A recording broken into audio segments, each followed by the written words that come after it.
Bienvenidos por última vez a Un Vistazo al Mundo. Para esta última ocasión, junto con mis compañeras Julissa, Rosy, Andrea y Yesarel, hablaremos sobre África.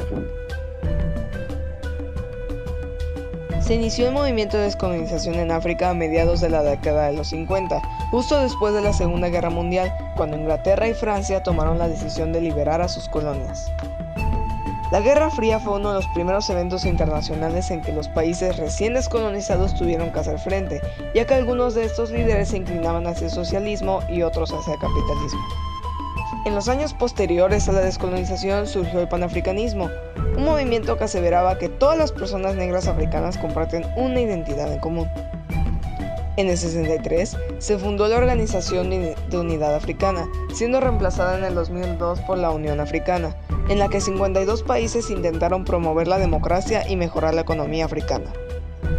Un hecho que no ha permitido que las colonias independizadas despeguen económicamente es la falta de industrialización. La independencia económica de estas naciones fue obstaculizada por estrategias de control neocolonial impuestas por los países desarrollados, condiciones de crédito desfavorables, imposiciones por parte del Banco Mundial y el FMI, de impopularidades medidas de austeridad. La modernización que necesitaban los recién independizados países africanos sería más fácil si se adaptaban al estilo soviético. Esa fue la razón para que algunos de esos países establecieran gobiernos totalitarios. Como consecuencia de la descolonización surgieron los países del tercer mundo, término con el que se conoce a las naciones que no pertenecen al mundo avanzado ni al comunista. El problema de Sudáfrica y el racismo no es muy complicado de explicar.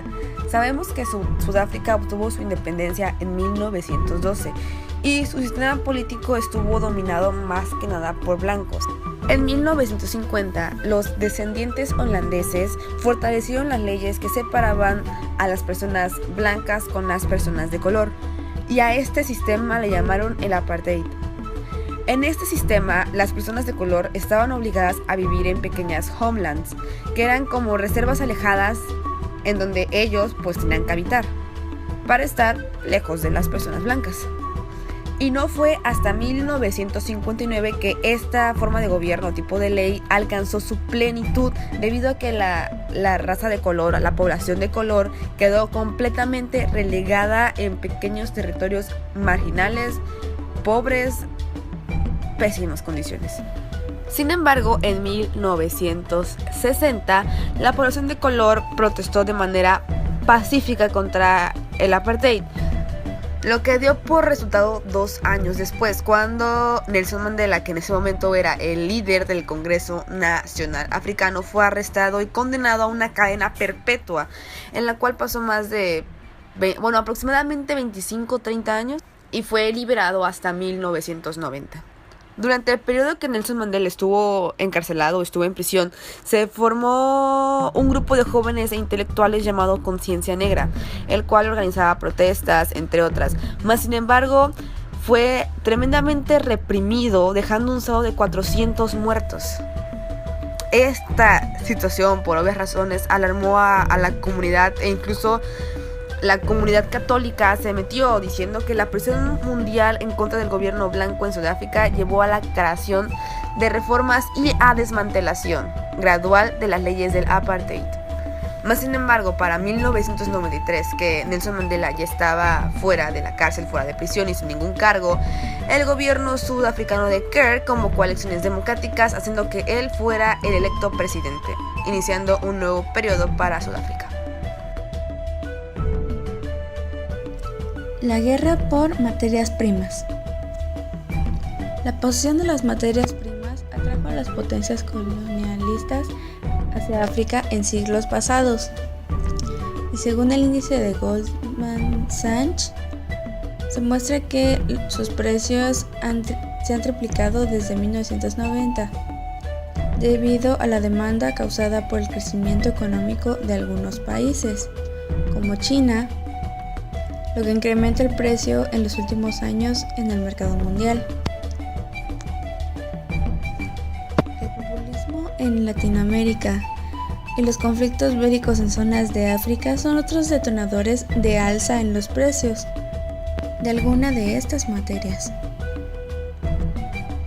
ya que se encuentran en esos lugares sus principales reservas conocidas. China, en un abrir y cerrar de ojos, logró convertirse en una de las potencias más importantes y en muchos casos es la única fuente de algunos de estos materiales tan deseados. Además de que ya es el principal exportador de carbón, aluminio, manganeso, zinc y tungsteno, entre otros. Guerra por materias primas. Las materias primas trajeron hacia África muchas potencias colonizadoras debido a los grandes recursos y que podían ser explotados. El acceso a materias primas es lo que condiciona el crecimiento de la producción de la riqueza de un país, y las materias son clave para estrategias políticas o económicas de varios países. De acuerdo al índice Goldman Sachs, el costo de la materia prima se ha triplicado desde 1999 debido a una gran demanda y el crecimiento económico de países como China. También hay otros factores como una gran oleada de populismo en Latinoamérica o los conflictos en África, ya que eso dificulta mucho la obtención de estas materias primas, de estos recursos, en especial en esos países, Latinoamérica y África, porque ahí es donde se encuentran las principales reservas. En la actualidad,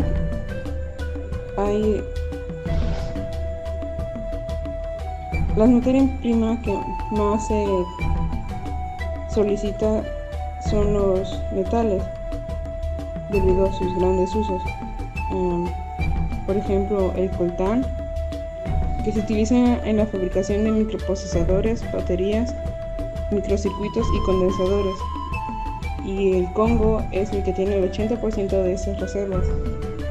También se utilizan mucho los diamantes en la fabricación de troqueles y muelas para perforar pozos petroleros o para cortar piedras o cemento en grandes construcciones. También se utiliza en la fabricación de semiconductores de alto rendimiento, donde el Congo es el mayor exportador de estos diamantes, y el 49% de estos diamantes se extraen en el centro y sur de África. El cobalto es un metal que se utiliza en la industria aeroespacial y los principales productores son China, Zambia, Rusia y Australia. El manganeso es usado en la construcción de edificios, fabricación de latas para refresco, baterías portátiles de computadoras portátiles y radios. El 90% de los yacimientos de manganeso son en Australia, Brasil, Gabón y Sudáfrica.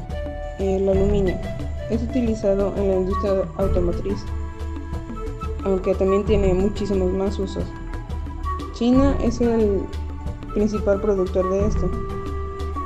Otro metal muy cotizado es el cobre, y que es utilizado en la electrónica, donde Chile, Estados Unidos, Australia, Indonesia y Perú son los principales productores. Pero el mayor yacimiento en ser explotado es el mineral. El germanio es un metal utilizado en la electrónica. China y Canadá son los principales exportadores, pero Argentina, el Congo, Francia, Finlandia y Grecia son los principales productores. El níquel es un componente en la producción del acero inoxidable y es producido en Rusia, Australia y Canadá. Los metales son una materia prima que han generado muchos conflictos, hasta han causado guerras. Por ejemplo, el niobio, que realmente no era nada, pero pasó a ser todo y muy codiciado por la producción porque es utilizado en la producción de celulares, satélites y laptops. Y en el Congo el 80% mundial está ahí,